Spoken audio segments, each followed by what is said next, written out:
Namaste, friends. This is Elle with Sacred Union Tarot, here to do our daily spiritual sapience reading, which for the date of October 14th. So let's see what's coming in the energies for you.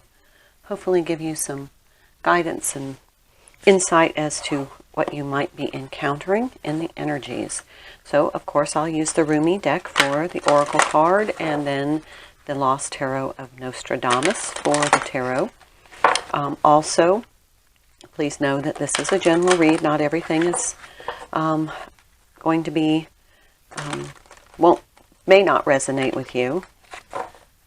Everything could resonate, but mostly it's going to be bits and pieces of something that just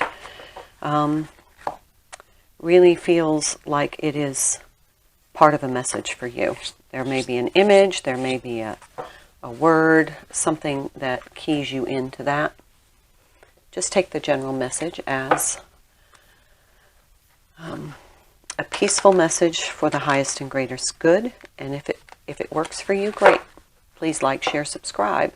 If it doesn't, please visit again and see if there's another message, or scroll through some of the titles in my on my channel. And if one jumps out at you, there's probably a message for you there. But if you've ended up here today, there's probably something for you in this message. So we're going to get started.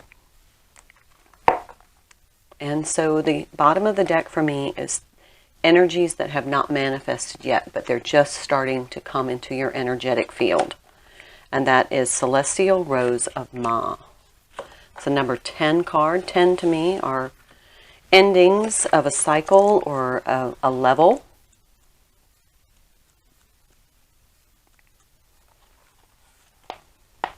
The taste of bitterness becomes sweetness in love. The searching in the dark finds the light of faith revealed in love. Love transforms thistles into jasmine. Love layers heaven and gifts us with wings to soar into its mystery. Love transforms our every thought into a desire of the heart. O love, how divine is your luring. Beauty flows from your unseen face. Your very nature is radiant with joy. You manifest vibrant hues in every flower. Your touch dazzles all creation. Every particle is attracted toward you, longing to unite and dwell in you. That's by Rumi. A spiritual gift is on its way to you. The celestial rose of the Divine Mother is a precious offering of sacred love to your soul.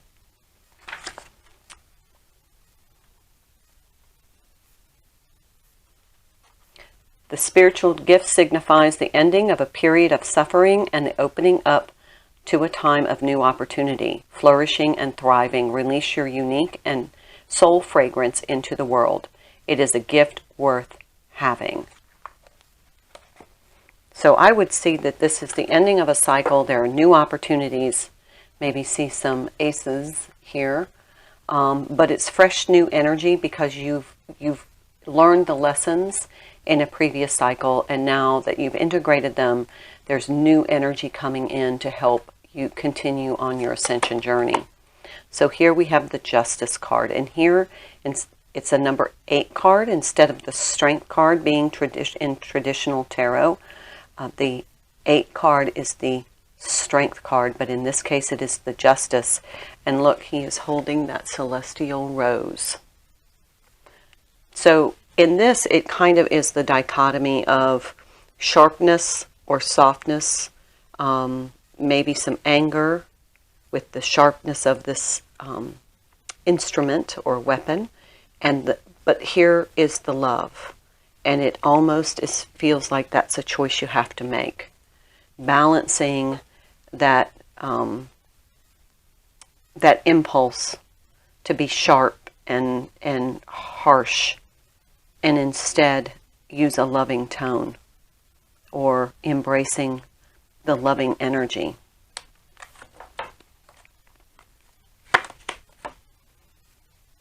This is the King of Pentacles. This is the Alchemist. This is transmuting energy. And he is reading, studying, gaining wisdom. But this is transmuting energy from this sharpness to this softer love energy. The alchemist is kind of like the magician, except there's it's not as magical, it's more skill. So this is something maybe you have been practicing or may need to practice. Here we have the Seven of Cups. This has been coming up recently in readings. It feels as though that is oftentimes it's confusion or a lot of opportunities being presented to you. So I'm going to take a lot of opportunities because, and they're emotionally fulfilling opportunities, or they're having to do with your emotions, because this is a new level with, like it was said in the reading, it was new opportunities coming in. So this is going to be new opportunities that you are going to be more emotionally connected to. Could be people coming in. Here we have the Two of Swords, and here's the Scales of Balance, which usually go with this Justice card, but notice here they are absent. So it feels as though there's a relationship here. And the Two of Swords generally depicted to me as indecisiveness, or somebody weighing their options, their opportunities. And then we have the Four of Pentacles. And oftentimes that is a resistance card, a card of clinging too tightly, holding on to what you have, being afraid of opening up and letting go. It stifles that energetic flow. But in this card, it doesn't feel that way. In this card, it feels as though, let's see if you can see, he has this very long quill in his hand, and a book tucked under his arm, like he's been writing something.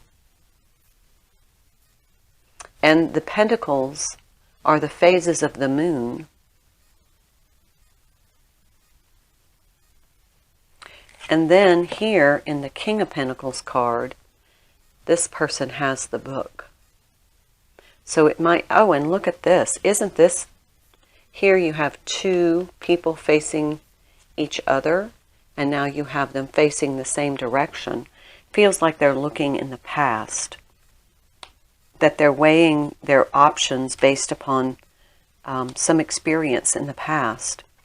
And here we have this person, instead of being in this resistance energy, it almost feels as though he is sharing. It feels like instead of fours are generally stability, this feels like emotional stability that he is using to help. He's using his wisdom to share knowledge to help others gain emotional stability. That's just interesting. These cards always have a little surprise in each one. So we have a lot of cup energy here. Two cups energies, one sword, one pentacles. No wands, so not a lot of action. And the Justice card. So now we have the Five of Wands. There's the wands. Something being more conflicted, and then we have the Nine of Pentacles. That Nine of Pentacles to me is like abundant stability, being, kind of able to manage on your own. And you've overcome some conflict to get to that point. So it feels like bringing this whole reading together is that you're going to find the energy is going to lean toward more of this loving perspective when you're making your choices. Instead of making sharp demands, you are making more of a softer approach of a deepening understanding, sharing some wisdom, bringing some balance into your thoughts. So you're not just, using like a sharp tongue, so to speak. You're using more of an emotional context from a kind of a divine love perspective. You've gotten to that level in your ascension. And because of that, you're now transmuting some of this energy from your past into a more stable, balanced, it's an energy that you've overcome some of the conflicts, this really sharp energy, the sharp words, the sharp reactions has created. And now you're in this place of absolute grounded stability because you're balanced between, kind of taking a softer emotional response as opposed to a sharp reaction. And that is transmuting this energy. So bottom of the deck, the completed world. Okay, so there's that completion. Definitely so. So you have definitely, you're entering a new level of emotional, it's like emotional maturity, but it's really emotional refinement. And you're seeing things from a very balanced perspective. But this gives an indication that prior to this, you were somebody who often overreacted or reacted sharply. And now you're starting to make choices that are more balanced and more grounded and are more supportive. So I'm going to leave it there. Namaste.